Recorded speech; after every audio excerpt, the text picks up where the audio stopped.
દોસ્તો આપણે પહોંચી ચૂક્યા છીએ માંડવીમાં આવેલા માંડવી બીચ, જે માંડવી બસ સ્ટેન્ડથી માત્ર 2 કિલોમીટરના અંતરે આવેલ છે.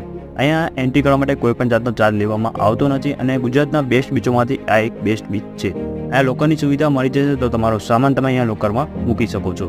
તે ઉપરાંત સમુદ્રમાં સ્નાન કર્યા પછી તમારે શુદ્ધ પાણીથી નાહવું હોય તો અહીંયા નાહી પણ શકો છો. અહીંયા તમને ઘોડે સવારી, ઊંટ સવારી, તે ઉપરાંત તમે ગાડીઓ પણ તમે અહીંયા ચડાવી શકો છો, જેનો ચાર્જ 100 રૂપિયા આસપાસ લેતા હોય છે. તો અહીંયા બાર્ગેનિંગ કરવાનું ના ભૂલતા. આ સમુદ્ર છે તો સમુદ્રમાં બોટિંગ રાઇડ્સ તમને જોવા મળી જશે. તો તમે આ ટાઈપની અલગ અલગ ટાઈપની બોટિંગ રાઇડ્સ કરી શકો છો. મેં આ સ્પીડ બોટ કરી હતી, તો બોટિંગ કરો છો તો ત્યાં પણ તમે બાર્ગેનિંગ કરવાનું ના ભૂલતા. જેટલું તમે બાર્ગેનિંગ કરશો તેટલું તમને સસ્તું પડશે. આ તમે જોજો અલગ અલગ ટાઈપની બોટ રાઇડ્સ આવેલી છે. તો આ બધી બોટ રાઇડનો તમે આનંદ અહીંયા લઈ શકો છો.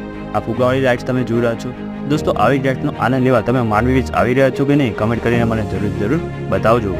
જો તમે આવી રહ્યા છો તો તમારા ફ્રેન્ડને આ રીલ શેર કરવાનું ના ભૂલતા.